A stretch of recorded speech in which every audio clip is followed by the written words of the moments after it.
What is the significance? Now significance is very easy thing. क्यों? Significance is a very easy thing, क्योंकि जो भी preamble में लिखा हुआ है बस सिर्फ उसी के बेसिस पे हमको उसी को हाईलाइट कर देना है. That's it. What is the significance of preamble? Preamble का सिग्निफिकेंस आपको कैसे दिखेगा?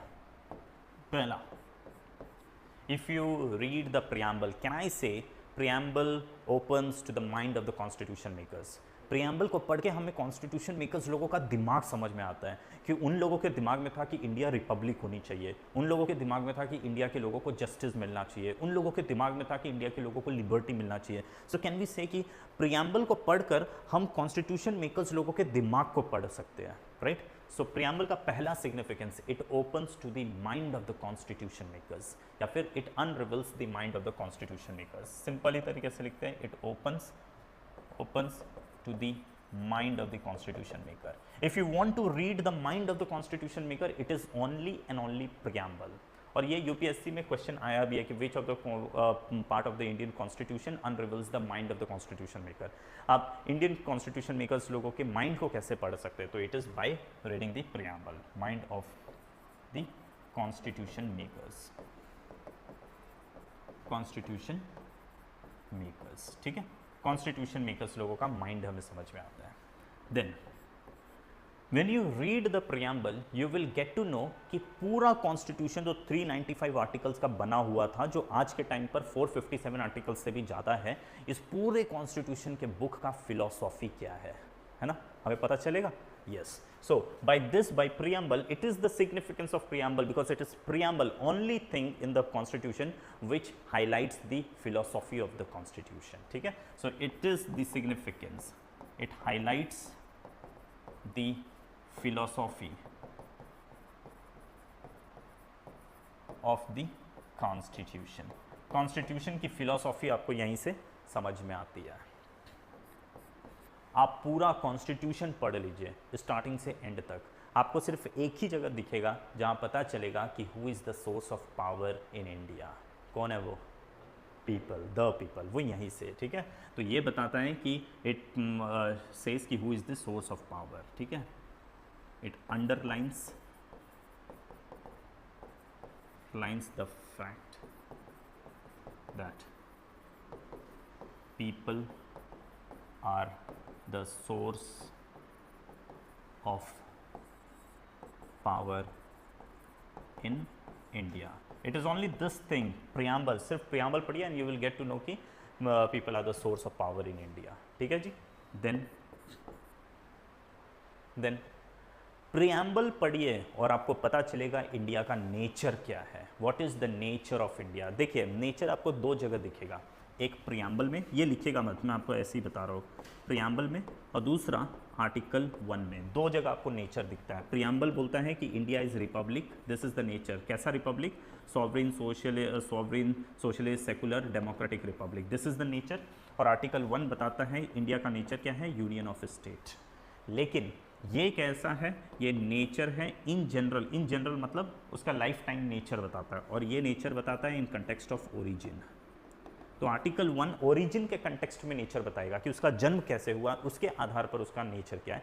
और इसकी ओवरऑल फंक्शनिंग के बेसिस पर अगर नेचर देखेंगे तो वो सिर्फ और सिर्फ प्रियम्बल बताता है. ठीक है? तो it highlights the nature of the Indian state. So preamble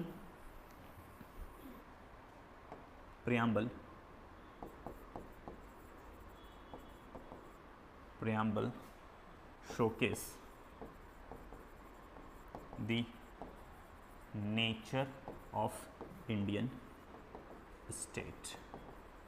और वो क्या है? तो sovereign socialist secular democratic republic. Right? This is the nature of Indian state. Clear जी? Clear?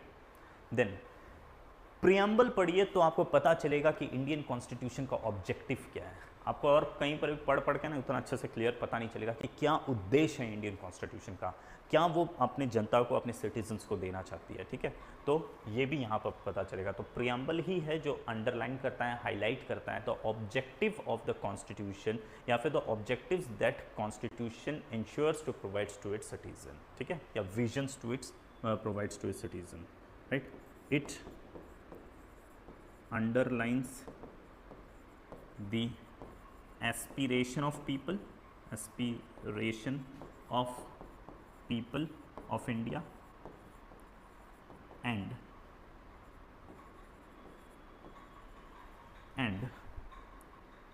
the objectives of the constitution का ऑब्जेक्टिव, पब्लिक के aspiration, ये सारा चीज़ आपको प्रियम्बल से ही पता चलेगा। तो प्रियम्बल इज़ नॉट दी हल्का document, it is a very important document, ठीक है। प्रियम्बल ही पढ़िए तो आपको पता चलेगा the date on which the constitution was adopted, enacted, right. So it highlights या फिर it informs of the date on which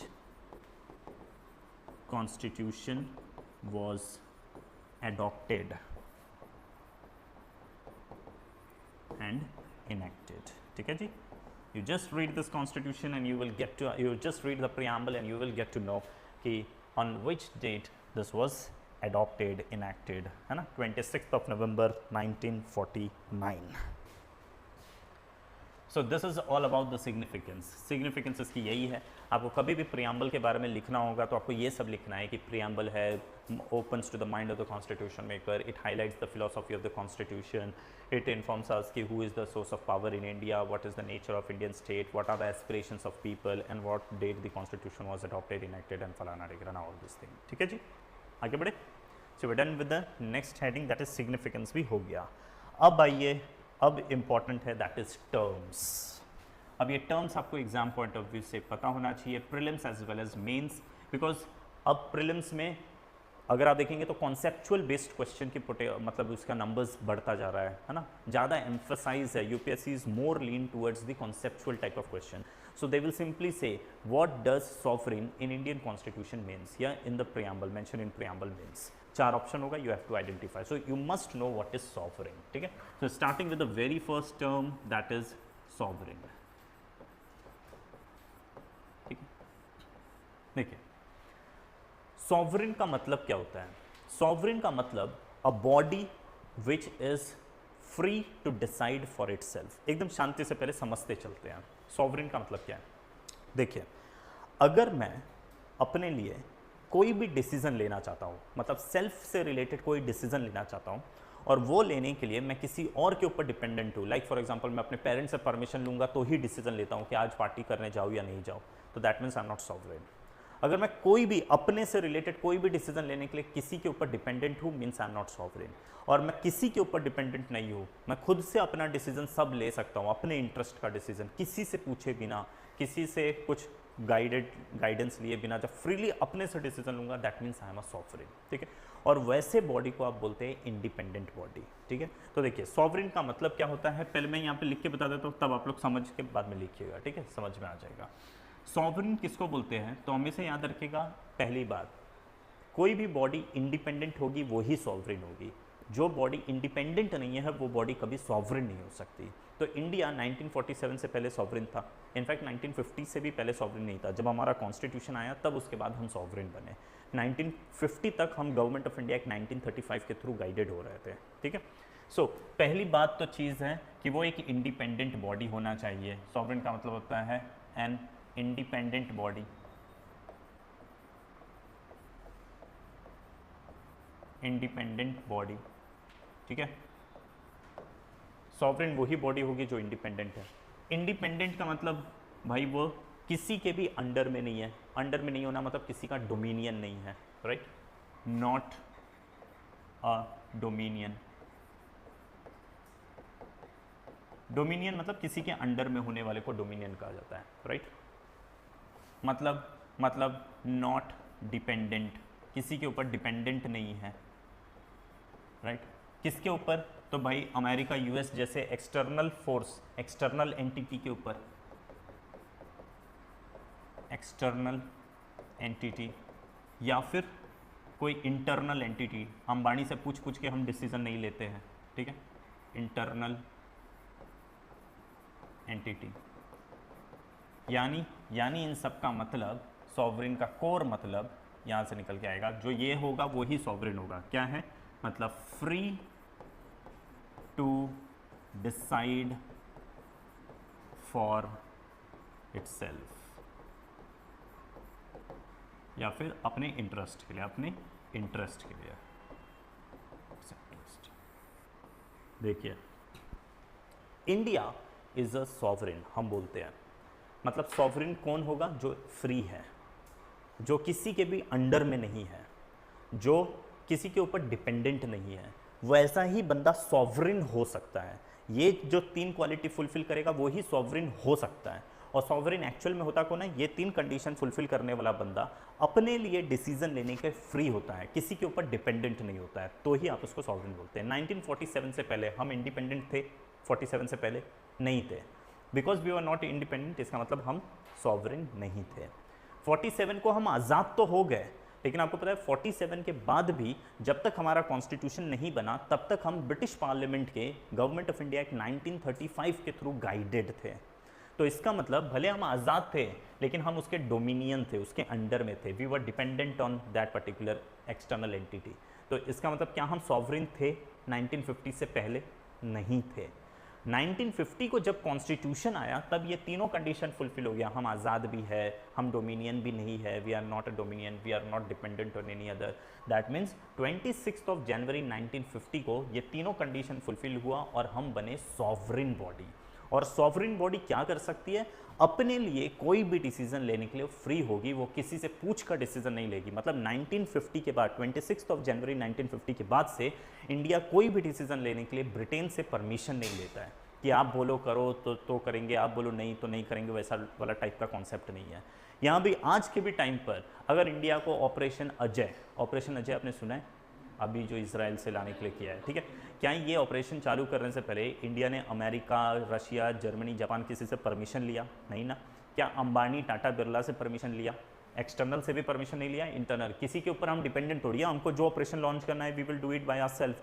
that means India is free to decide for itself. India is a sovereign body, ठीक है जी। तो sovereign उसी body को कहा जाएगा जो अपने लिए डिसीजन लेने के लिए एकदम फ्री है। हमें जो करना है हम करेंगे, हमको नहीं करना है हम नहीं करेंगे। It is we who will be deciding, ठीक है। तो सॉवरेन क्या होता है? Is it clear?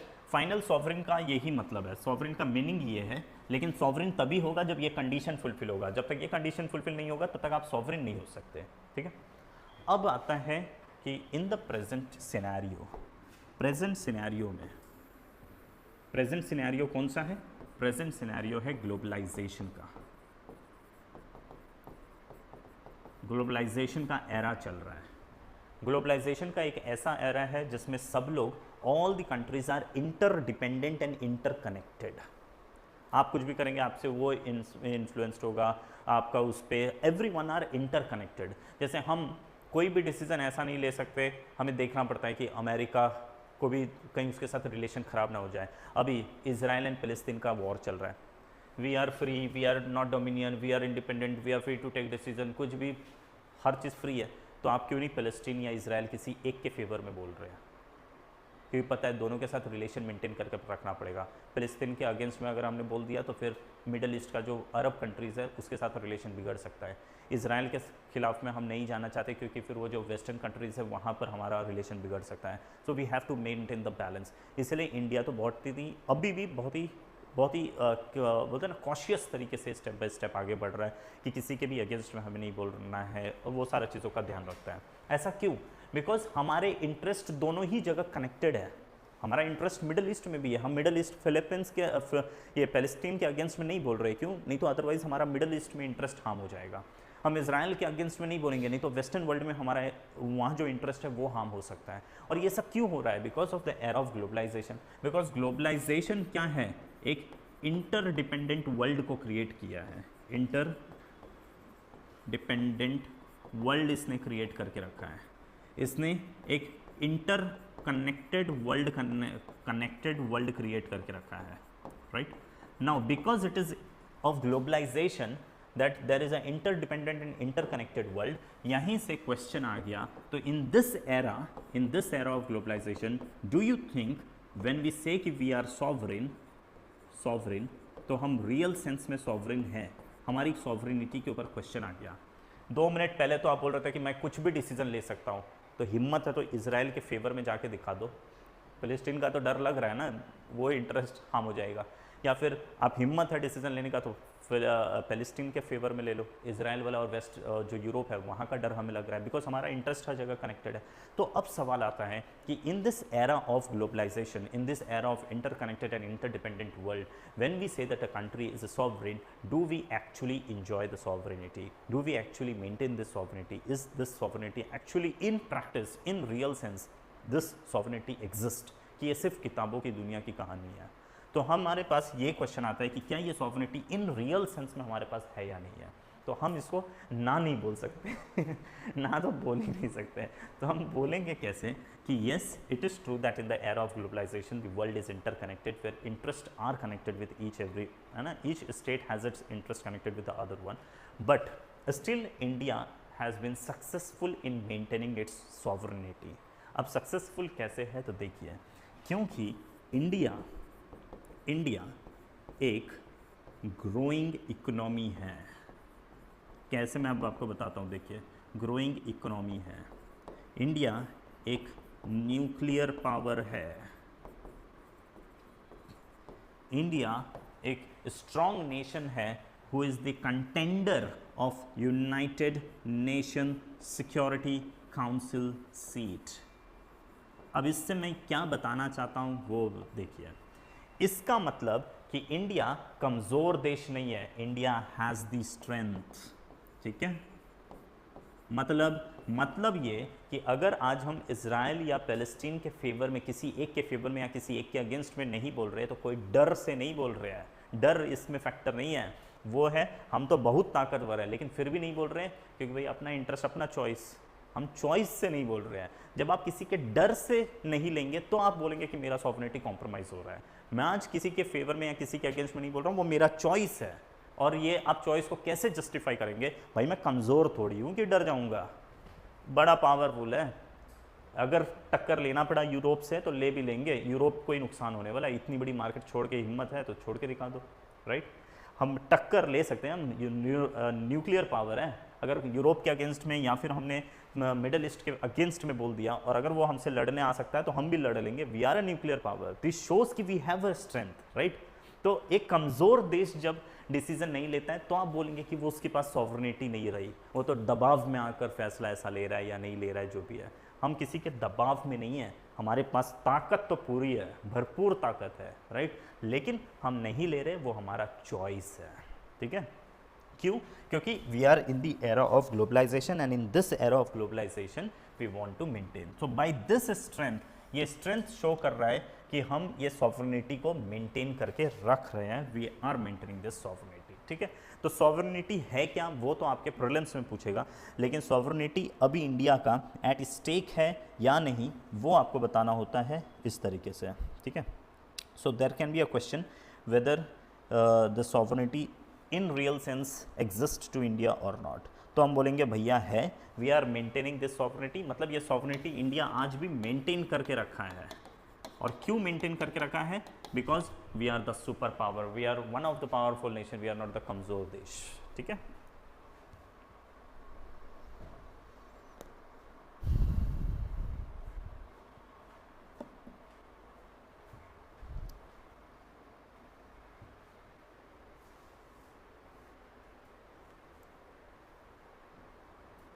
ठीक है जी, लिख लीजिए फटाफट।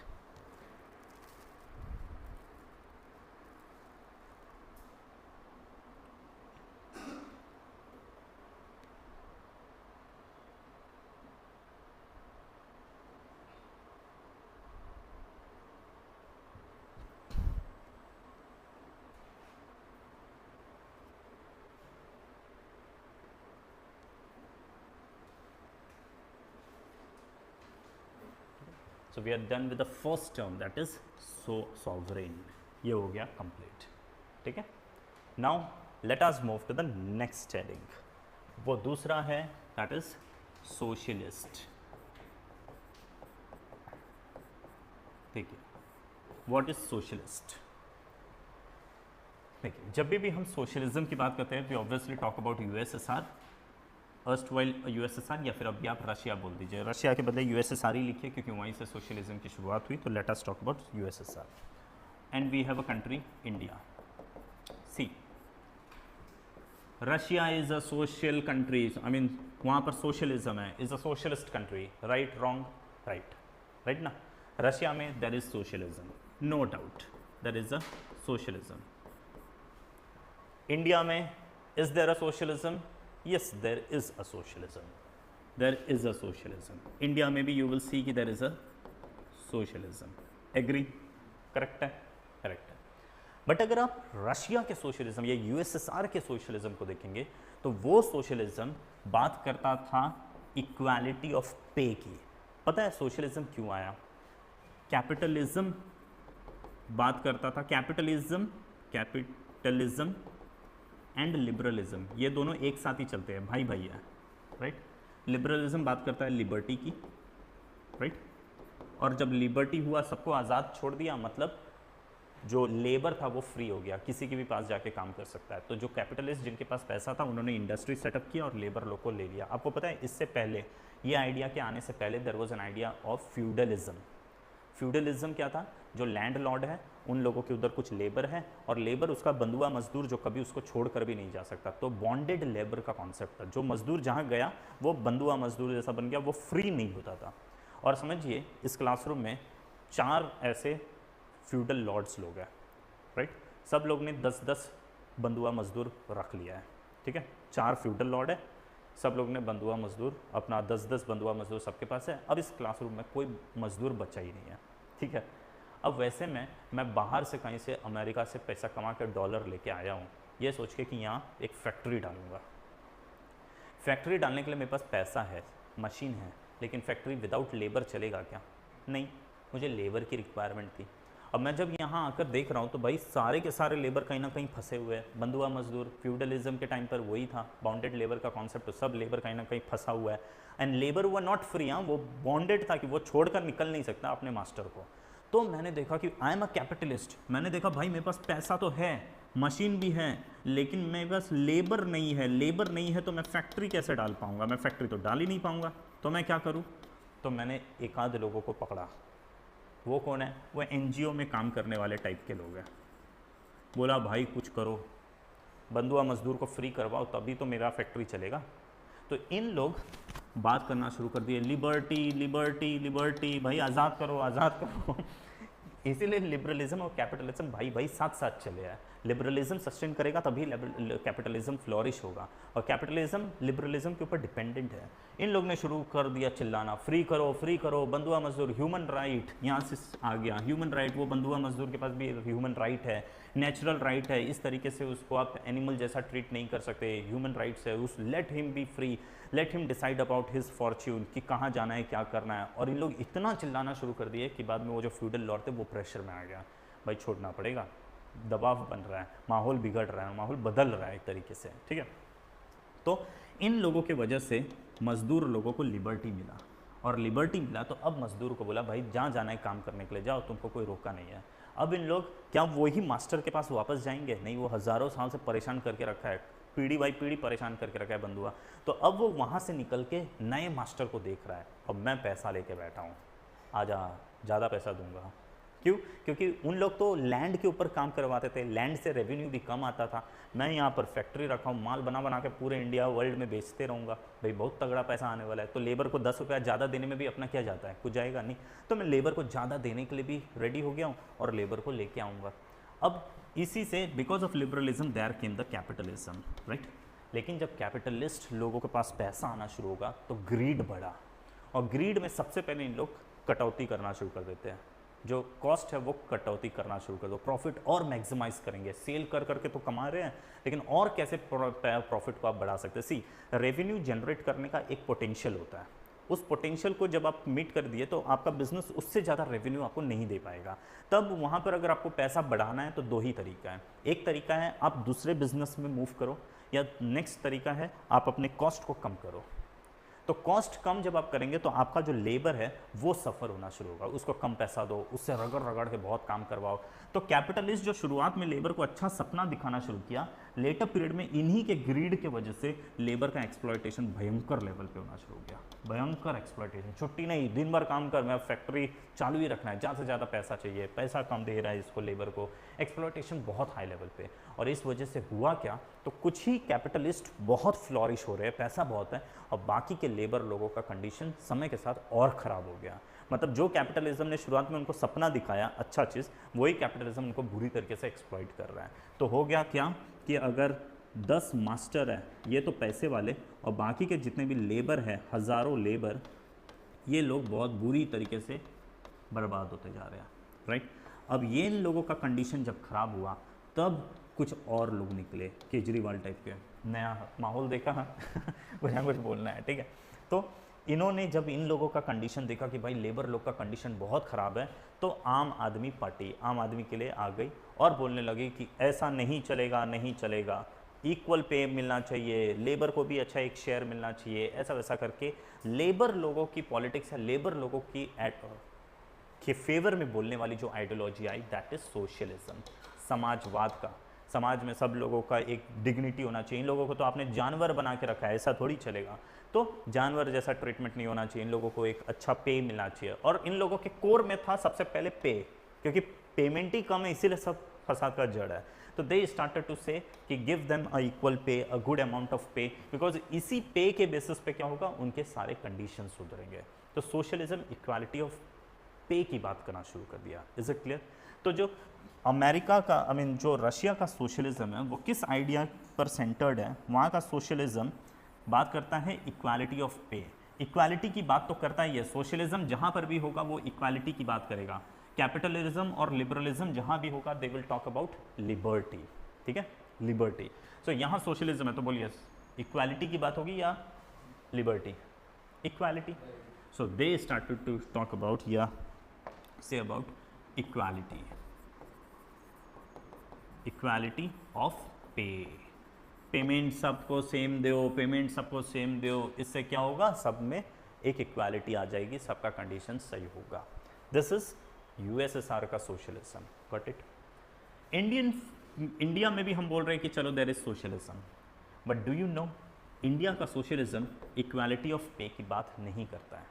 जहाँ पर भी इक्वालिटी ऑफ पे की बात होगी वहाँ पर स्टेट ओनरशिप आ जाएगा, स्टेट ओनरशिप आएगा, स्टेट पूरी प्रॉपर्टी को ओन करेगा और सब लोगों को इररिस्पेक्टिव ऑफ देयर कंट्रीब्यूशन, लोग कितना भी काम में कंट्रीब्यूट करें, उनके नीड के अकॉर्डिंगली उन्हें पैसा दिया जाता है। दिस इज इक्वालिटी ऑफ पे, उन्हें पैसा उनके नीड के बराबर, ठीक है। तो अगर कोई डॉक्टर है, उसका 3 मेंबर्स लोगों का फैमिली है, तो उनको 1 बेडरूम हॉल किचन, और अगर कोई नर्स है और उसको इमेजिन करिए कि 10 मेंबर्स लोगों का फैमिली है, तो उसको 2 bedroom hall kitchen. Just imagine करिए कि आपके कंट्रीब्यूशन इन इकोनॉमी को इंपॉर्टेंस नहीं दिया जा रहा है, आपके नीड्स को इंपॉर्टेंस देकर आपको पे दिया जा रहा है, इक्वालिटी ऑफ पे, सो दैट सबका स्टेटस बराबर अच्छे से चलता रहा है, ठीक है। Whereas India is very different from this. Indian form of socialism या इंडिया के जब सोशलिज्म की आप बात करते हैं तो ये भी इक्वालिटी की बात करेगा। Obviously whenever there is socialism there is equality, but ये equality is not equality of pay, but ये बात करता है equality of dignity, equality of dignity. अब इक्वालिटी ऑफ डिग्निटी क्या है? देखिए, मैंने आपको पहले भी कहा था कि India is a liberal country, India is not a socialist country, India is a liberal country. और लिबरल जहाँ पर भी होगा वहाँ लिबर्टी की बात होगी। लिबर्टी का मतलब सबको आज़ादी है, आप जो ऐसा काम करना चाहते हैं करो, आप जितना काम करके कमा सकते हो कमा लो, ठीक है। इसीलिए इंडिया में एक पर्सन जो एबल है वो अंबानी बन गया, जिसके पास एबिलिटी नहीं है वो रोड पे भी सोता है कि नहीं, होता है ना। सो एबिलिटी के बेसिस पे आपको फ्रीडम, लिबर्टी दिया है, अपनी एबिलिटी के बेसिस पे आप ग्रो कर लो, एबिलिटी के बेसिस पे ग्रो करो। If you are able you will grow, if you are not able तो पीछे रहो, अपना समझो जो भी है, ठीक है। सो एबिलिटी के बेसिस पे एक आदमी रीच हो जाता है और एक आदमी पुअर रह जाता है। Do you agree with this? लेकिन समाज में जो रीच है उसको डिग्निटी बहुत है, इसके पास डिग्निटी की कमी हो गई। अब डिग्निटी इक्वल कैसे होगा? In order to make this equal dignity, India बात करता है equality of income and opportunity, of income and status लिख लीजिए, इनकम ऑन स्टेटस। अब इन इनकम और स्टेटस की इक्वालिटी कैसे होगी? तो to meet this condition India subsidies grant करता है। देखिए मैं एक चीज़ बताता हूँ, इमेजिन करिए रशिया में इक्वालिटी ऑफ पे देना है। अब क्या होगा, जहाँ पर भी इक्वालिटी ऑफ पे होगा वहाँ स्टेट ओनरशिप होती है। तो स्टेट ओनर है, सब लोगों को काम करवा रहा है, सबको इक्वल पे दे रहा है, निपटा रहा है, ख़त्म। इक्वालिटी ऑफ पे, मौज करो, मज़े में रहो। इंडिया बोलता है हम वो कॉन्सेप्ट को फॉलो नहीं करते हैं, we are a liberal country. Liberal country ability के बेसिस पे सबको फ्री छोड़ देता है। तो यानी एबिलिटी के बेसिस पे जो जितना कमा सकता है कमाओ। तो एबिलिटी के बेसिस पे अंबानी बन गया, और जिसके पास नहीं है वो रोड पे ही रह गया। लेकिन जो रोड पे रहा ना, उसकी डिग्निटी का हम ख्याल रखेंगे, उसकी डिग्निटी हार्म ना हो। तो डिग्निटी हार्म ना हो इसके लिए क्या करता है इंडिया? अंबानी बहुत कमाया, गरीब नीचे रह गया। डिग्निटी पे होने के लिए इसको भी एक लेवल होना चाहिए, लेकिन ये बहुत नीचे है। तो अब अंबानी को बोलता है कि जितना आप कमाए हो अपने अर्निंग के हिसाब से you have to pay tax, progressive tax. The more you earn the more you have to pay the tax, ठीक है ना। अब टैक्स इससे ज़्यादा लिया, और वो टैक्स का पैसा गरीब से पूछता है इंडिया कि क्या दिक्कत है भाई? तो बोलता है कि घर नहीं है साहब, घर का दिक्कत हो रहा है। तो बोला ठीक है कोई नहीं, प्रधानमंत्री आवास योजना ले दे दिया, घर ऊपर हुआ ना। फिर पूछा भाई अब और क्या दिक्कत है? बोला घर तो हो गया मालिक, अंदर बिजली नहीं है। तो बोला कोई नहीं, सौभाग्य स्कीम, सहज बिजली हर घर योजना, उसके थ्रू गवर्नमेंट सब्सिडी में बिजली दे देती है, ले बिजली। फिर ऊपर हो रहा सी, एक लेवल पे आएंगे तो आपका डिग्निटी बन जाता है, ठीक है। फिर बोला घर तो हो गया मालिक, लेकिन पानी का पाइप का थोड़ा दिक्कत है, पानी नहीं आ रहा है। बोला कोई नहीं, वो जल जीवन मिशन जो है उसके थ्रू ले, हर घर जल भी आ गया, हो गया। और क्या दिक्कत है? बोला ये तो हो गया मालिक, लेकिन अभी क्या है कि बच्चे लोग अगर पढ़ लेते तो थोड़ा इज्जत समाज में बन जाता। बोला कोई नहीं, सरकारी स्कूल बना देते हैं, सरकारी स्कूल में जब बच्चा पढ़ लेगा, वो भी दे दिया, हो गया। और क्या दिक्कत है साहब? हॉस्पिटल बहुत महंगा पड़ जाता है, इलाज नहीं हो पाता है, तो उसी में आदमी फिर नीचे आ जाता है, उसका क्या करे? बोला कोई नहीं, गवर्नमेंट हॉस्पिटल भी बना देते हैं, तो ये भी दिया हर हॉस्पिटल। तो ये वेलफेयर, हम आपको डायरेक्टली इक्वल पे नहीं दे रहे हैं, फ्री छोड़ दिया था, लेकिन फ्री छोड़ने के बाद आपकी डिग्निटी का ध्यान रख के अब आपको सबसे सब्सिडीज़ के फॉर्म में देकर आपको ऊपर ला रहे हैं। ये होता है welfare state. Got it? First stage में सबको इक्वल पे दिया, सोशलिज्म, लिबरलिज्म, सबको फ्री छोड़ दिया, अपने बल पे जो आगे बढ़ सकता है बढ़ जाओ, जो पीछे है पीछे। तो वहाँ पर ऐसा डिफरेंस, लेकिन ये डिफरेंस की वजह से डिग्निटी हार्म हो रहा है। तो इंडिया अब एक स्टेप आगे जाता है और लिबरलिज्म में वो स्विच करके लिबरलिज्म का एक एडवांस वर्जन हो जाएगा वेलफेयर स्टेट, जहाँ पर वो अब डिग्निटी का ध्यान रख के सब्सिडीज़ बांटना शुरू करता है, सो दैट डिग्निटी उसके ऊपर आ जाए, ठीक है। और डिग्निटी को मेंटेन करके रखना है। और ये चीज़ कहा था सुप्रीम कोर्ट ने 1997 के Samatha versus state of Andhra Pradesh case में, ठीक है। सो सुप्रीम कोर्ट ने कहा था कि इंडिया का जो सोशलिज्म है, Indian socialism, it emphasise on dignity where equality of income, by equality of income and status, which is nothing but the welfare state. This means that India is a welfare state, ठीक है। और ये supreme court ने कहा था 1997 में। there is a very popular case called Samatha versus state of Andhra Pradesh case. इसी case में सुप्रीम कोर्ट ने ये चीज़ कहा था कि इंडियन सोशलिज्म क्या है, never get confused by the term socialism. Though the term socialist is is mentioned, but this do not mean that India is like USSR. But याद रखिएगा, USSR का socialism is the real socialism. ये तो Indian form of socialism है, diluted form of socialism हमारा। Our socialism is not common to that what is formed in the Western world, या Western क्या है, USSR और वो सब जगह जो था, ठीक है। सो वहाँ का सोशलिज्म बात करता है इक्वालिटी ऑफ पे की, ठीक है। तो आई होप आप लोग समझ गए होंगे, है ना। सोशलिस्ट कंट्री, लिबरल कंट्री, ठीक है। सोशलिस्ट कंट्री इक्वल पे देता है ताकि सब में इक्वालिटी मेंटेन रहे, खत्म। ये क्यों इक्वल पे दे रहा है? क्योंकि ये नीड को कंसीडर करके दे देता है। लिबरल कंट्री क्या करता है? लिबरल कंट्री कभी भी नीड को एम्फसाइज नहीं करती। लिबरल कंट्री का एक ही सिद्धांत है, एबिलिटी। ये एबिलिटी के ऊपर ध्यान देता है और अपने पब्लिक को बोलता है भाई तुमको फ्री छोड़ दिया है। लिबरल कंट्री फ्रीडम के ऊपर बात करता है, बोलता है फ्री छोड़ दिया है, अपने एबिलिटी के बल पर जो कर सकता है कर लो, आगे बढ़ सकता है तो बढ़ लो भैया, तुम डिसाइड करो। तो ऐसे ही लिबरल कंट्री में एक अंबानी बनता है, कोई बिल गेट्स बन जाता है, कोई मार्क जुकरबर्ग बनता है और कोई रोड पे भी रह जाता है जो जिसके पास वो नहीं है एबिलिटी, ठीक है। तो यहाँ पर एक हो गया Ambani, he is able, so he has been able to make too much of money. अच्छा, यहाँ पर सोशलिस्ट कंट्री में आप देखिएगा ज़्यादा अमीर लोग नहीं मिलेंगे, एक एवरेज लेवल पे ही सब लोग रहेंगे, ठीक है। यहाँ पर एक अंबानी बन जाता है तो कोई एकदम ही रोड पे सो रहा है, कुछ भी नहीं है, रास्ते पे है। तो इधर एक डीमेरिट है, इस डीमेरिट को ओवरकम करने के लिए what we do is this liberal country provides the subsidies, और वो सब्सिडीज़ देने वाली स्टेट को या वेलफेयर स्टेट बोलते हैं, we call it as a welfare state. और डिफरेंट सब्सिडीज़ दे देकर इसके स्टेटस को बढ़ाया जाता है, और इसका स्टेटस जैसे बढ़ेगा तो बोलते हैं कि भाई तेरा डिग्निटी तो मेंटेन है ना, now we have made sure कि you enjoy your dignity, there is a dignity, ठीक है। So this is Indian form of socialism, समझे। ये है ना, यहाँ पर थोड़ा सा कॉन्सेप्चुअल चीज़ है, इसलिए थोड़ा ऐसा हमें डिस्कस करना पड़ता है, ठीक है। सो can I say that India is a liberal country, ठीक है, is liberal but working on socialist path as a welfare state, ठीक है, but walking on socialist path. India is a liberal country walking on socialist path, और ऐसे state को ही कहा जाता है welfare state. So India is a welfare state. हाँ हाँ, सोशल, ये मतलब जो सब्सिडीज दे रहा है ना, वैसे ओवरऑल हम देखिए यहाँ, हाँ नहीं नहीं लिबरल पाथ नहीं, लिबरल पाथ तो ये है, साथ में ये जो सब्सिडीज है ये वाला एक छोटा सा सोशलिस्ट है। मेजरली तो हम लिबरल ही है, इसके through we are a liberal, और इसके थ्रू हम बोलते हैं कि we are working on liberal path. मतलब थोड़ा सा कॉन्स्टिट्यूशन कॉम्प्लेक्स है, कॉम्प्लेक्स इसी सेंस में है, सोशलिस्ट एंड ऑब्जेक्टिव है, we are working on liberal path, लेकिन लिबरल पाथ पे चलने के टाइम पर हम बोलते हैं कि वी आर लिबरल, ठीक है, एंड ऑब्जेक्टिव सोशलिस्ट है।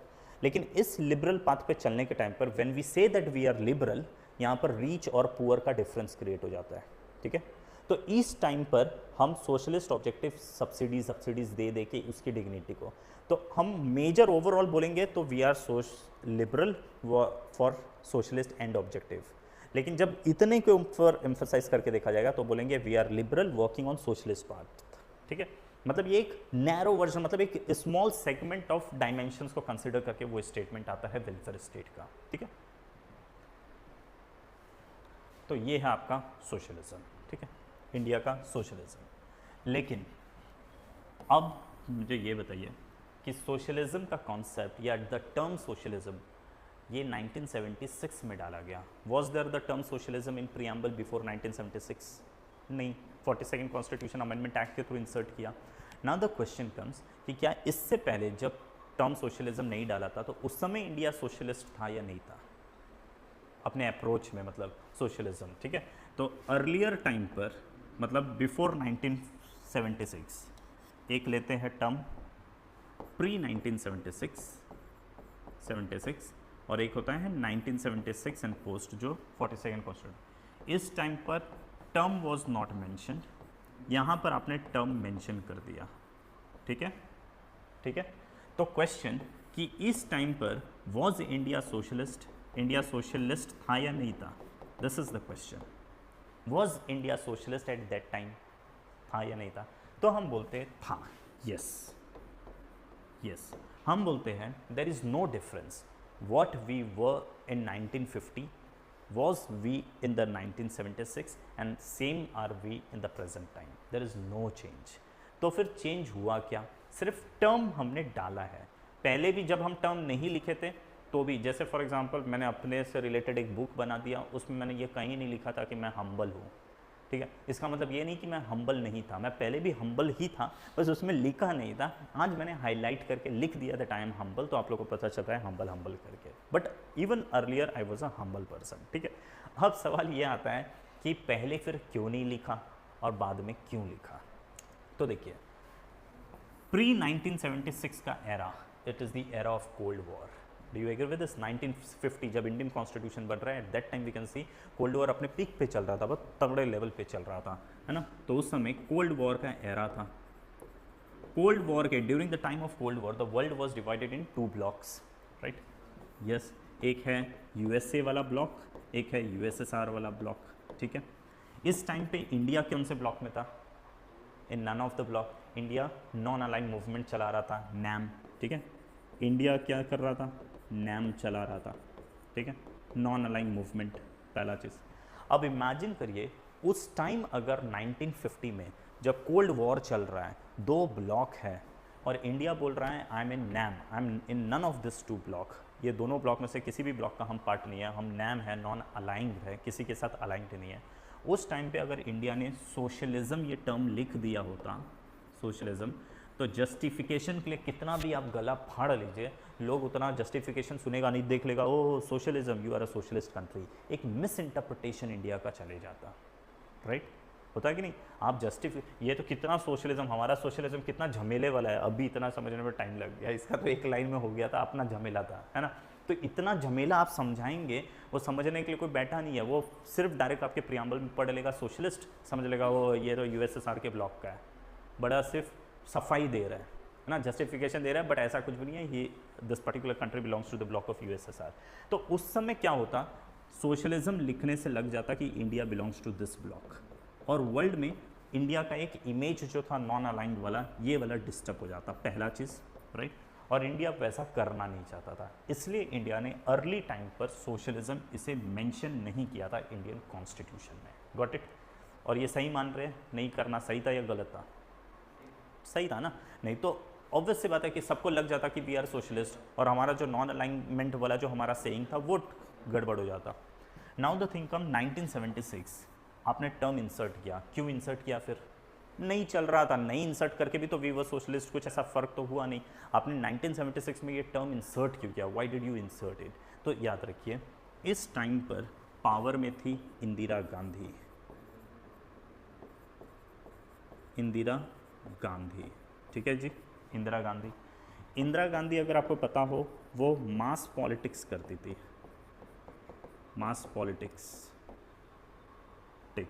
मास पॉलिटिक्स का मतलब वो poor men's politics, poor men's politics मतलब कोई गलत नहीं, पुअर मैन के लिए politics, politics in the favour of poor man, इसीलिए उन्होंने बोला था गरीबी हटाओ का नारा दिया, है ना? इसीलिए इंदिरा गांधी का आपको पता होगा कि उन्होंने बैंक का सेंट्रलाइजेशन किया था, सेंट्रलाइजेशन ऑफ बैंक, वो इसीलिए किया क्योंकि उससे पहले पुअर मैन लोगों को लोन नहीं मिल रहा था, है ना? बैंक का ब्रांच गांव-गांव में नहीं खुलता था, लोगों का वेलफेयर, इकोनॉमिक सेंस में लोगों का वेलफेयर नहीं हो रहा है, तो इन्होंने क्या कर दिया, वो बैंक का नेशनलाइजेशन ऑफ बैंक कर दिया था, ठीक है? देन आपको पता होगा इंदिरा गांधी ने ही प्रीवी पर्स को कैंसिल ख़त्म कर दिया था, मतलब जो राजा लोग हुआ करते थे प्रिंसली स्टेट्स के, उनको एक पर्टिकुलर रेंट एवरी मंथ का दिया जाता था, तो गरीब लोग को कुछ नहीं मिल रहा और उन लोगों को हर महीने का रेंट मिल रहा है, क्यों? बस सिर्फ तुम्हारा जो वो प्रिंसली स्टेट्स था उसको आपने इंडिया के साथ मर्ज कर लिया, इसके लिए। तो इससे गरीब लोगों को नाराज़गी होती थी कि क्या वो राजा लोगों को इतना पैसा क्यों दिया जा रहा है, हम टैक्स देते हैं उससे उन लोगों को दिया जा रहा है in the form of rent और in the form of loyalty. तो वो जो प्रीवी पर्स था, वो प्रीवी पर्स को भी इंदिरा गांधी ने ख़त्म किया। ये दोनों ही चीज़ से आम नागरिक खुश, ठीक है जी, इसके चेहरे पे आया मुस्कान, ये ऐसा अक्सर होता था। तो इंदिरा गांधी क्योंकि she was the mass, she used to do a mass politics. Now because she was doing a mass politics, she wanted to highlight this term. Remember, ये हाईलाइट करने से कुछ चेंज नहीं हो रहा है, पहले भी हम जो थे वैसे ही हम अभी भी है, सब चीज़ वैसा ही रहेगा, बस सिर्फ है कि क्योंकि हम मास पॉलिटिक्स करते हैं तो क्यों ना हम हाईलाइट करें, ठीक है? तो उन्होंने सोशलिज्म, क्योंकि वो सोशलिस्ट लीडर थी, तो she emphasized on this and she inserted the term socialism, ठीक है जी। ये आप अभी अपने हिसाब से लिख लीजिए जैसा भी है, कल मैं एक काम करूँगा डिक्टेट करके ये सारा चीज़ लिखवा दूंगा, ठीक है? सॉवरेन, सोशलिस्ट, सेकुलर, ये सारा चीज़, अभी सिर्फ एक्सप्लेनेशन के ऊपर हम फोकस कर रहे हैं, कल की क्लास में will do everything in dictation, ठीक है? समझ गए? मतलब सोशलिज्म में हमने देखा कि how our socialism is different from Russian socialism, USSR का सोशलिज्म।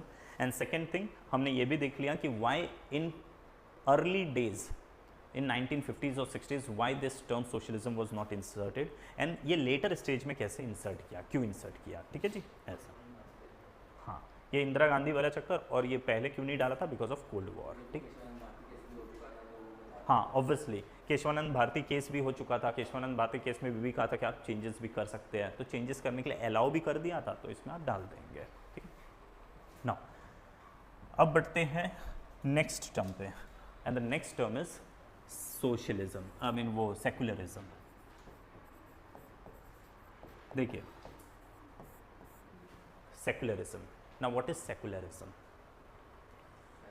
सेकुलर, देखिए अब मैं बहुत सिंपल तरीके से, ये मैं डिक्टेट करके आपको कल की क्लास में पूरा डिक्टेट करके बता दूंगा, अभी के लिए बस सिर्फ इतना समझने के ऊपर फोकस करते हैं। समझिए, दिस इज द स्टेट। जब स्टेट का अपना खुद का रिलीजन हो, वैसे स्टेट को कहा जाता है नॉन सेकुलर। ठीक है, स्टेट का अपना रिलीजन हो, पब्लिक का रिलीजन हो, इससे कोई फर्क नहीं पड़ता, स्टेट का रिलीजन है या नहीं। अगर स्टेट का अपना रिलीजन है, that means that state is not a secular. For example, in Pakistan the citizens of Pakistan, some may be following Hinduism, कोई इस्लाम, कोई जैनिज्म, कुछ भी फॉलो करता होगा, लेकिन we are not talking about the citizens या people of Pakistan, we are talking about the country Pakistan. Country Pakistan का अपना कोई रिलीजन है तो हाँ इस्लाम, कंट्री ने अपना रिलीजन इस्लाम माना है। ठीक है, तो that means country is not a secular country. India में पब्लिक लोग कोई इस्लाम मानता है, कोई हिंदुइज्म मानता है, कोई जैनिज्म, बुद्धिज्म, कुछ भी मानता है, लेकिन हम पब्लिक की बात नहीं कर रहे हैं, हम बात करेंगे स्टेट की, इंडिया का। इंडिया का अपना कोई रिलीजन है नहीं है, तो जिस इंडिया का अपना रिलीजन नहीं है, that means India is a secular. ठीक है, सो स्टेट का अपना रिलीजन है, that means it is not secular. जो स्टेट और रिलीजन दो अलग चीज है, that means that is a secular state. Got it? ये चिपका है, मतलब इसका ही है, स्टेट का अपना रिलीजन है, तो that means state is not a secular. Afghanistan के पब्लिक की हम बात नहीं कर रहे हैं, अफगानिस्तान कंट्री का अपना एक रिलीजन है इस्लाम, उसने इस्लाम को ऑफिशियल रिलीजन माना है। ठीक है, इसलिए वो इस्लामिक से रिलेटेड कुछ भी होगा, हम लोग हॉलीडे मनाएंगे, फेस्टिवल सेलिब्रेट करेंगे, ऑल दोस थिंग।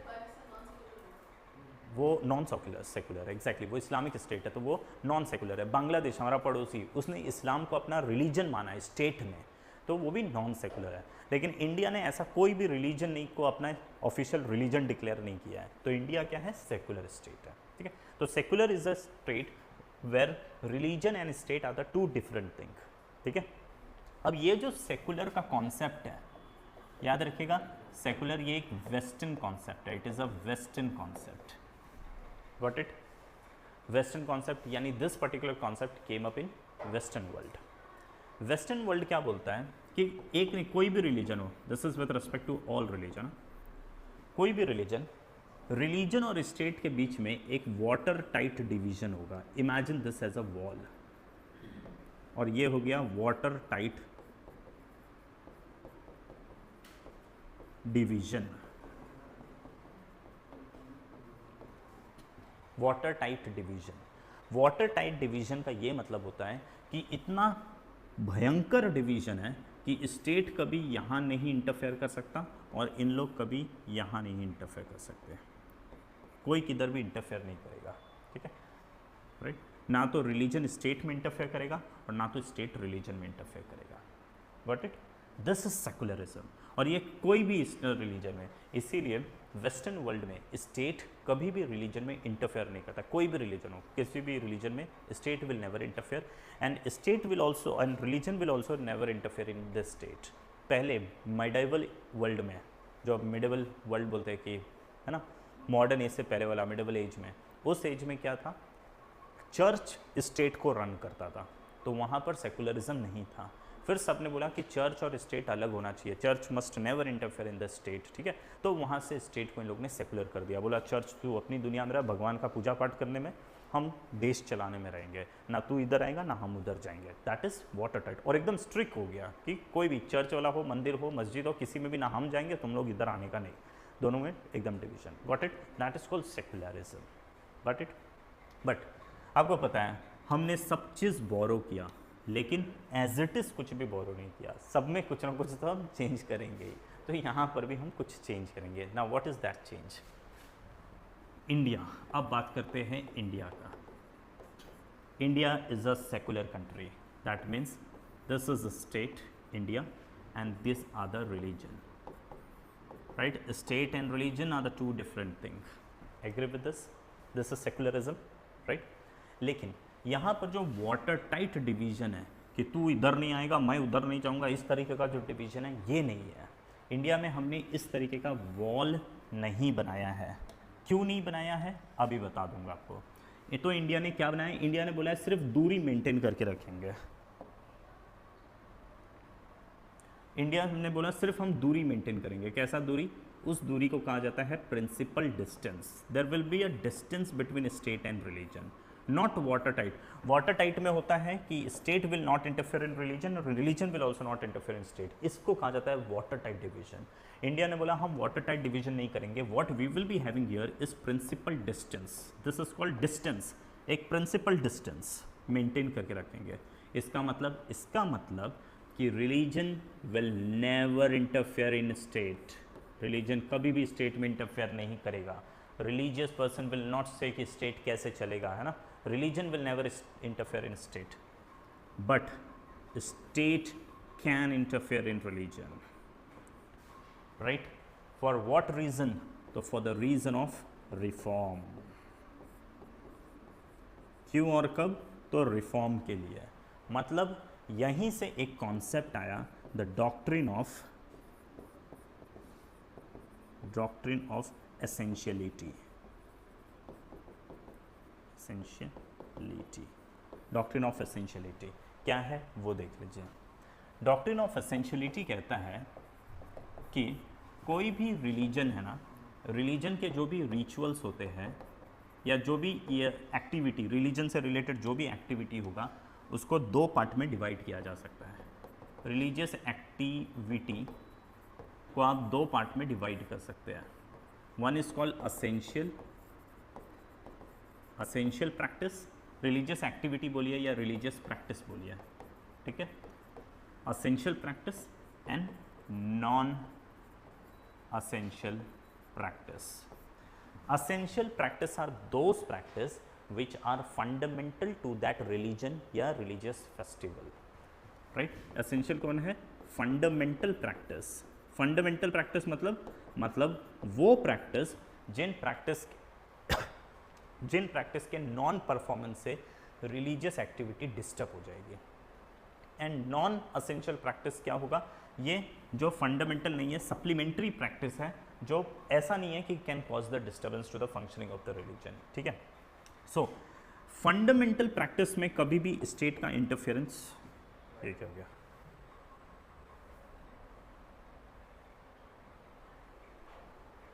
ये क्या है,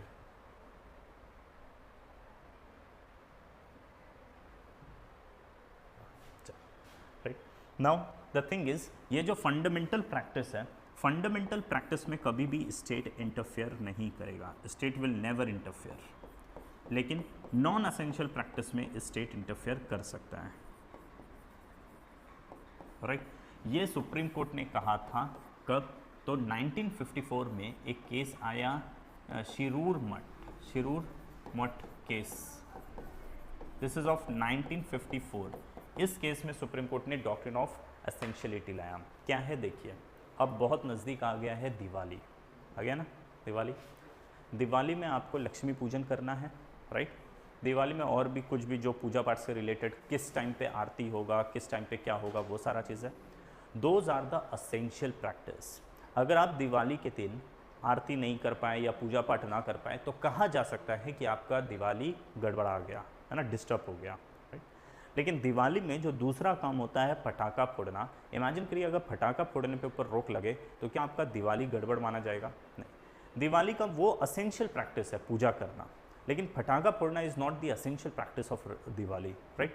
सो इन दिस केस स्टेट आपके असेंशियल प्रैक्टिस में तो कभी इंटरफेयर नहीं कर सकता। क्यों? Because state is secular, will never interfere in the religious activity. But the non essential activity, जो भी ये नॉन असेंशियल एक्टिविटी है, उसको रिलीजियस एक्टिविटी नहीं माना जाता है और स्टेट इसमें इंटरफेयर करके रिफॉर्म कर सकती है। मतलब पटाखा फोड़ने पे रोक लगा देगी, प्रदूषण को ध्यान में रखते हुए कि पॉल्यूशन ही तो हो रहा है, right. So considering the reform या looking for the reform, state can interfere in the non religious activity. और ये कहा था सुप्रीम कोर्ट ने शिरूर मठ केस में, 1954 वाला केस है, ठीक है। सो सेकुलरिज्म समझ रहे हैं। सेकुलर स्टेट क्या होता है, नॉन सेकुलर स्टेट क्या होता है? What is non secular? या जिसका खुद का ऑफिशियल रिलीजन है, perfect, absolutely. Then what is secular state? ना हो, परफेक्ट, जिसका खुद का ऑफिशियल रिलीजन नहीं है, एब्सोल्युटली। देन नेक्स्ट क्वेश्चन कि सेकुलरिज्म इंडियन कॉन्सेप्ट है ओरिजिनली या वेस्टर्न कॉन्सेप्ट है? वेस्टर्न कॉन्सेप्ट है। इंडिया में जो सेकुलरिज्म है वो डाइल्यूटेड फॉर्म ऑफ सेकुलरिज्म है, ठीक है जी, डन। नाउ ये जो सेकुलरिज्म वेस्टर्न कॉन्सेप्ट है वो कॉन्सेप्ट क्या, principle distance between state and religion की बात कर रहा है या water tight division? Water tight division, ठीक है। लेकिन Indian form of secularism principle distance की बात करता है। In watertight division, you will say the state is not interfering in the religion, as well, and the same time religion will also not interfere in the state. But on the other hand, Indian form of secularism में दोनों जगह block नहीं है, सिर्फ एक ही block है कि religion will not interfere in the state, but state can interfere in the religion. But state can interfere in religion, वो भी कौन सा, रिलीजियस मैटर या नॉन रिलीजियस, नॉन एसेंशियल? तो नॉन एसेंशियल मैटर में, असेंशियल मैटर में नहीं। Essential matter are considered as the religious activity, non-essentials are not considered as a religious activity। इसलिए होली में आपका अगर कुछ पूजा है, होली से पहले पता है वो होलिका दहन वाला चीज़ होता है, राइट है, और होली के दिन पानी के साथ खेलने वाला चीज़ होता है। तो जो होलिका दहन वाला चीज़ है उसको असेंशियल प्रैक्टिस माना जाता है। तो रिलीजन, स्टेट कभी भी, सुप्रीम कोर्ट या प्रधानमंत्री कार्यालय ये सब कभी ये नहीं बोलेगा कि आज 7 बजे होलिका दहन हो जाना चाहिए, होलिका दहन आज नहीं होगा वो कल होगा। ये कभी भी देखिएगा गवर्नमेंट नहीं बोलती है, वो पंडित लोग आ जाएंगे, उन लोग आकर भले बोलेंगे कि आज की तिथि ऐसी है वैसी है वो सब, लेकिन गवर्नमेंट कभी नहीं बोलता है। लेकिन दूसरे दिन का जो एक्टिविटी है पानी से खेलना, उसके ऊपर गवर्नमेंट बोल देती है कि रोक लगा दिया है ना, आप पानी का वेस्ट मत करो, ऐसा मत करो वैसा। हाँ एग्जैक्टली, पानी का वेस्टेज के हिसाब से, है ना। तो जो बलून्स भी, क्योंकि उसमें भी उन लोग मान रहे कि उतना भी पानी लेकिन वेस्ट तो होता ही है।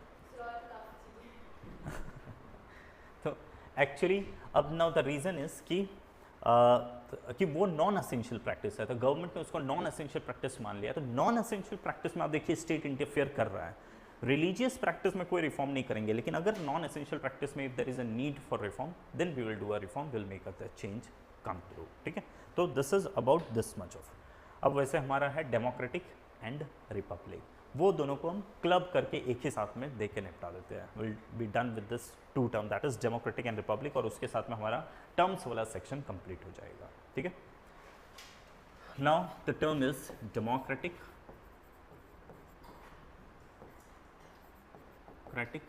एंड रिपब्लिक, ठीक है जी। Democratic and republic, this are the 2 different terms. अब ये टर्म्स को देखिए, अगेन इसको समझिए। कल मैं आप लोगों को ये सब चीज़ नोट करवाऊंगा, आज की क्लास में हम नोट करने वाला काम नहीं कर रहे, we are just trying to understand everything, and tomorrow's class जो ये टर्म्स है, टर्म्स में आपको नोट करवाऊंगा, ठीक है। डेमोक्रेटिक और Republic, again understand it via this diagram. समझिए, दिस इज ब्रिटेन, ठीक है, and this one is India, ठीक है। ब्रिटेन में, पूरे ब्रिटेन का मालिक किसको बोलते हैं? Head of the state, king या क्वीन को बोलते हैं, है ना। किंग, क्वीन जो भी है वो head of the state. Head of the state मतलब और कुछ नहीं, सिंबॉलिक फॉर्म में देश का मालिक है, पूरे एरिया का मालिक है, ठीक है जी। वैसे ही इंडिया का मालिक हम किसको बोलते हैं? Who is the head of the state in India? President, right. So symbolic form में प्रेसिडेंट, अब कोई पेपर में नाम लिख के वो जमीन नाम पे नहीं किया है, वैसा वाला नहीं है, बट सिंबॉलिक फॉर्म में we consider the president as a मालिक of India and this king और queen as a head of the state in Britain, ठीक है। अब मुझे ये बताइए, वहाँ का head of the state public द्वारा इलेक्ट होता है डायरेक्टली, इनडायरेक्टली, या फिर हेरिडेटरी सिस्टम है फैमिली? हेरिडेटरी सिस्टम, ये ऊपर से ही आता है, भगवान ही इसको भेजता है, इन लोग नहीं भेजते हैं, ठीक है जी, राइट। इंडिया का जो मालिक है ये ऊपर से भगवान के थ्रू हेरिडेटरी आता है या फिर public? Yes, it is people who elect this head of the state. Either it can be directly और इट कैन बी इनडायरेक्टली, किसी भी तरीके से, बट पब्लिक लोग ने इलेक्ट किया है, ठीक है। याद रखिएगा, जहाँ पर भी head of the state is elected by the people directly और indirectly, such state is called republic। ये रिपब्लिक है and this one is non republic, got it. ये नॉन रिपब्लिक है, समझ गए। ब्रिटेन, अमेरिका में हेड ऑफ द स्टेट जो Biden है, तो बताइए रिपब्लिक या नॉन रिपब्लिक? रिपब्लिक, पब्लिक द्वारा इलेक्ट। हाँ, जापान, वहाँ पर हेड ऑफ द स्टेट उसका राजा है, non Republic. Saudi Arab head of the state उसका राजा है, नॉन रिपब्लिक, ठीक है। देन आपका और कोई भी कंट्री पकड़ लीजिए, बहुत सारे ऐसे कंट्री जितने भी है, पाकिस्तान में head of the state again republic ही माना जाता है, पब्लिक द्वारा चुना ही जाता है, बोलने के लिए तो कम से कम वही है ठीक है। Now so head of the state is elected, if the head of the state is elected by the people then the state is republic. अब देखिए इतने बड़े देश का मालिक अकेले संभाल पाएगा पूरे एरिया को? नहीं, इसको चाहिए help of a team. The team of members that helps the head of the state to run the country या to look after the country, such team is called government। यहाँ पर भी head of the state को एक government की ज़रूरत है, government, and this government is at union level, so we call it union government, union government। और government के जो मेंबर्स लोग होते हैं इनको कहा जाता है मिनिस्टर, मिनिस्टर, मिनिस्टर, मिनिस्टर। यहाँ पर भी मिनिस्टर, मिनिस्टर, मिनिस्टर, मिनिस्टर, और मिनिस्टर के ग्रुप को इसीलिए आप बोलते हैं council of minister. So government can also be called as a council of minister, got it. अब बहुत सारे लोग हैं तो इन लोग में एक को हेड भी बनाना पड़ेगा, तो उसी हेड को आप बोलते हैं प्राइम मिनिस्टर, प्राइम मिनिस्टर, ठीक है। ये पूरी जो टीम है उसमें एक हेड है और ये पूरी टीम प्रेसिडेंट को हेल्प करती है देश चलाने में, ठीक है। इसलिए प्रेसिडेंट आकर बोलते हैं मेरी सरकार ने ये किया है, मेरी सरकार ने वो किया है, बिकॉज ये उसकी टीम है जो उसको हेल्प करती है। Now this government, this ministers, if these people are elected by the people of the country then such country is called democratic, got it. If these people are elected by the people of the country then it is democratic, ठीक है। Now America में यहाँ पर भी जो Biden और ये जो टीम होता है उसका भी हेड जो बाइडन है, प्रेसिडेंशियल फॉर्म ऑफ गवर्नमेंट दोनों सेम आदमी होता है, ठीक है, जो बाइडन, लेकिन वहाँ पर भी government is elected by the people, so it is democratic. Britain में राजा है, नॉन रिपब्लिक है, और prime minister and the ministers are elected by the people, so it is democratic. So Britain is a democratic but non republic country. India is democratic as well as republic. अब जरा ये बताइए Saudi Arab, in Saudi अरब जो खानदानी राजा system, तो Republic या non Republic? Non Republic. वहाँ पर मिनिस्टर्स कौन होते हैं पता है? पब्लिक इलेक्ट नहीं करती है, राजा अपने घर वाले लोगों को ही, मामा का बेटा है तू फाइनेंस संभाल ले, कौन फूफा का बेटा तो वो संभाल ले, तो अपनी ही फैमिली वाले लोगों को ही कुछ ना कुछ मंत्रालय दे देता है, ठीक है। तो वहाँ वो बताइए डेमोक्रेटिक है या नहीं है? It is not a democratic, Saudi Arab is not a democratic, ठीक है। Whereas on the other hand Japan बोलिए, वहाँ राजा तो है लेकिन जो मिनिस्टर है वो मामा और चाचा का बेटे को नहीं बनाता है बट पब्लिक इलेक्ट करती है, तो इट इज़ अ डेमोक्रेटिक, ठीक है। So is it clear what is republic? Where the head of the state is elected by the people, that means it is a republic, that state is republic. And second democratic, when the office under the state, इन लोगों को office under the state कहा जाता है। If the office under the state is elected by the people either directly or indirectly, such is called democratic state, ठीक है जी। ये दोनों भी समझ में आ गया। अब आइए रिपब्लिक को तो लेकर कोई सवाल नहीं, लेकिन डेमोक्रेटिक को लेकर एक सवाल आता है कि आप जब डेमोक्रेटिक बोलते हैं तो इंडिया में डेमोक्रेसी कैसी है? Is there a democracy in India? हाँ, डेमोक्रेसी है, लेकिन आपको पता है डेमोक्रेसी दो तरीके का होता है। दो तरीके का मतलब डेमोक्रेसी में हम दो चीज़ देखते हैं। One is substantive democracy, substantive democracy, ठीक है, and the other one is procedural democracy.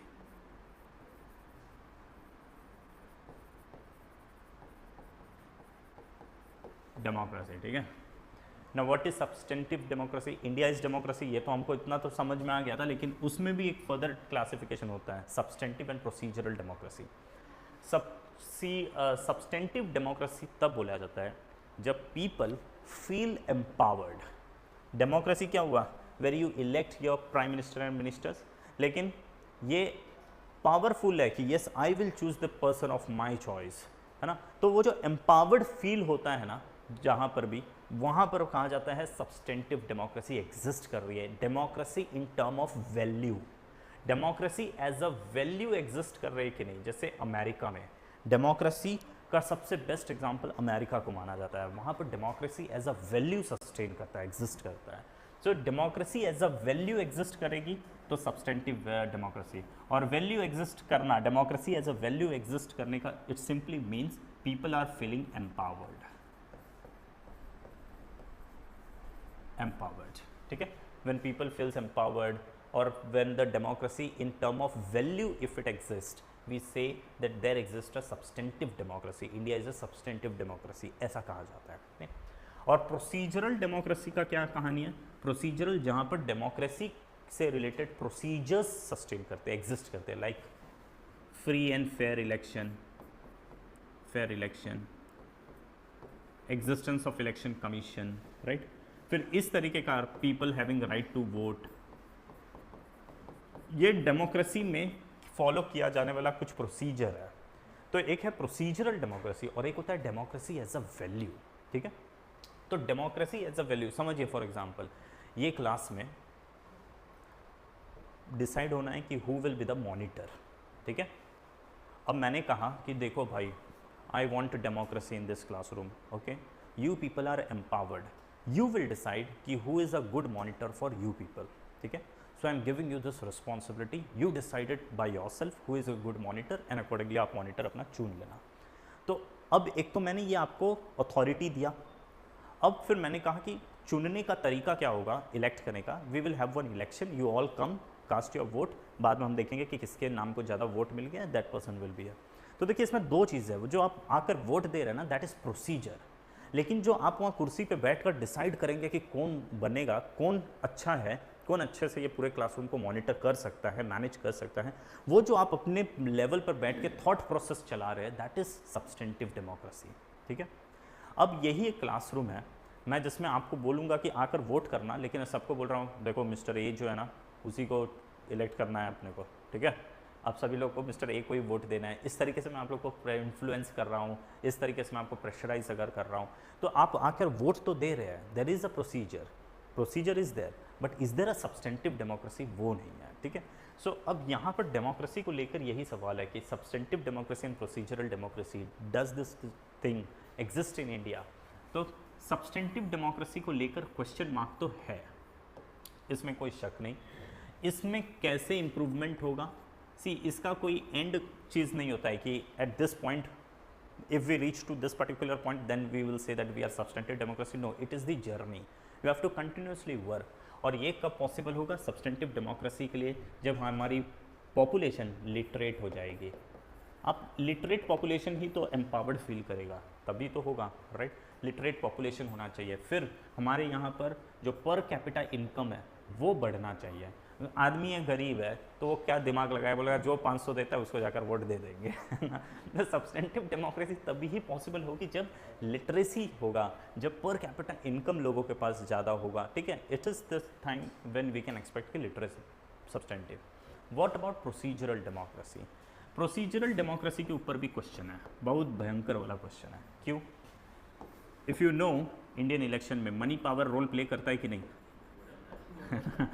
Money power plays a role, of course, right. हम वी ऑल नो कि फिर उसका मसल पावर प्ले करता है कि नहीं, ये भी बहुत करता है ना, ये भी रोल प्ले करता है। तो there are so many thing, यहाँ पर करप्शन तो दुनिया भर का चलते ही रहता है, इलेक्शन में भी दुनिया भर का करप्शन ये सारा चीज़ है, हाँ। कास्ट सिस्टम रोल प्ले करता है, ठीक है। तो ये सारा चीज़ शो कर रहा है कि इवन प्रोसीजरल डेमोक्रेसी में भी थोड़ा बहुत प्रॉब्लम है, लेकिन इसको हमने ओवरकम करने के लिए कई काम किया है, right. To overcome this procedural if you know, पहले बूथ कैप्चरिंग जैसा चीज़ बहुत होता था, अब उसको हमने कंट्रोल किया है। कैसे? एक तो पहली बात हमने ये सब ईवीएम जैसा सिस्टम ला दिया, right now we have EVM, right. EVM का सिस्टम है, इसके थ्रू हो रहा है, राइट। या फिर आपको very important, if you remember 2013 में 2013 में सुप्रीम कोर्ट ने एक जजमेंट दिया, Lily Thomas case, Lily Thomas versus union of India case, very popular case. इस केस में सुप्रीम कोर्ट ने कहा कि अगर कोई भी लेजिस्लेचर है, if there is any legislature and the person has been convicted, उसको दोषी मान लिया गया है और सज़ा है 2 साल या उससे ज़्यादा का, ठीक है, 2 साल या उससे ज़्यादा, उसकी लेजिस्लेचर का जो वो मेंबरशिप है वो इमीडिएट इफेक्ट में ख़त्म हो जाएगा। और ये कोई भी कोर्ट, समझिए एक एमपी है, उसको डिस्ट्रिक्ट कोर्ट ने 2 साल का सज़ा दे दिया। अब वो पहले क्या होता था कि डिस्ट्रिक्ट कोर्ट ने 2 साल का सज़ा दिया तो चले जाता था हाई कोर्ट में अपील करने, और जब वहाँ अपील चल रहा है तो इसका मेंबरशिप एमपी में चालू है, पार्लियामेंट का वो मेंबरशिप ख़त्म नहीं होता है। फिर अगर हाई कोर्ट ने भी 2 साल या उससे ज़्यादा का सज़ा दिया तो सुप्रीम कोर्ट चले जाता था, और फिर वहाँ 10 साल केस चलते रहेगा, तब तक इसका मेंबरशिप चालू है, ठीक है। लेकिन इस केस में सुप्रीम कोर्ट ने कहा कि कोई भी स्टेज पर अगर कोर्ट आपको 2 साल या उससे ज़्यादा का सज़ा दे देती है तो इमीडिएट इफेक्ट में आपका मेंबरशिप खत्म हो जाएगा। अब आप अपील करिए, अपील करके, लेकिन एक नॉर्मल आम आदमी के जैसा अपील करते चलिए, उस समय आप एमपी नहीं रहेंगे, एमपी का पद आपका इमीडिएटली खत्म हो जाएगा अगर किसी भी लेवल के कोर्ट ने आपको 2 इयर्स या मोर देन 2 इयर्स का पनिशमेंट ये अवॉर्ड किया है, ठीक है। सो इट इज़ दिस केस 2013 का lily Thomas versus union of India case, where the Supreme Court made a verdict that if any legislature has been convicted for 2 years or more, then in immediate effect उसका membership जो है वो in the legislature ख़त्म हो जाएगी, this will end, ठीक है जी। So this is about the democratic and republic। Republic में तो बस सिर्फ उतना ही था, एग्जेक्टिव डेमोक्रेटिक है तो हमें डेमोक्रेटिक के बारे में समझना होता है कि what is democratic, ठीक है जी। So with this much of information we are done with the terms as well. अब वैसे तो बच गया है miscellaneous and objective. Objective resolution सिर्फ डिक्टेट करना है, ये मैं डिक्टेट करके आपको कल करवाऊंगा, जब ये टर्म्स के ऊपर मैं डिक्टेट करके आपको नोट्स लिखवाने वाला हूँ उस समय। रेजोल्यूशन ये भी टर्म्स डिक्टेट करके। मिसलेनियस में क्या बताऊँगा, 2-3 information. First, preamble is non justiciable, this is the one information. Why it is non justiciable उसका एक एक्सप्लेनेशन हम देखेंगे। Then we'll see कि who said what about the constitution, like about the preamble, like नाना भाई पालकीवाला, उन्होंने कहा था कि preamble is the ID card of the constitution, है ना। Then we have K.M. Munshi, उन्होंने कहा था कि preamble is the political horoscope। ऐसे किन लोगों ने क्या क्या कहा है पॉलिटिकल इसके बारे में, that is what we will be looking here in the miscellaneous। इसमें 2 ही चीज़ है, who said what, right, वो वाला section, and non justiciable this one, and then objective resolution। with this much of information we will be done। तो ये काम करते हैं next class में, कल की क्लास में ही करेंगे, miscellaneous and objective resolution, ठीक है। तो ये और वो लिखा दूंगा, हाँ हाँ सॉरी, मंडे की क्लास में। क्या बोल रहे हैं, समझा नहीं। इंटीग्रिटी, अच्छा वो इंटीग्रिटी हमें यहाँ नहीं देखना, देखिए वो आपको टर्म्स में समझ में नहीं आएगा। ये समझने के लिए जब आप ये टॉपिक करेंगे ना, once we are done with these 3 topic, हाँ हमने तो ये किया ना हमने ये किया, ये वाला जो टर्म्स है justice, liberty, equality and fraternity, ये आपको ऐसे मीनिंग डेफिनेशन से नहीं पढ़ना है, ये पढ़ना है इस टॉपिक के through. Once we are done with these 3 topic, that is fundamental rights, fundamental duties, directive principle, उसमें हमारा क्लियर होगा justice, liberty, equality and fraternity, वहाँ मैं आपको लिखवाऊंगा, ठीक है। तो अभी के लिए हमने सारा चीज़ कंप्लीट कर लिया। What is remaining is objective resolution, ये हमें कल करना है, मतलब मंडे की क्लास में। मिसलेनियस वाला सेक्शन ये हम मंडे की क्लास में करेंगे, और टर्म्स को डिक्टेट करके मैं आपको लिखवाऊंगा, you have to note it down, वो वाला चीज़, ठीक है। चलिए तो फिर आज की क्लास को इतने पे वाइंड अप करते हैं, मिलेंगे मंडे।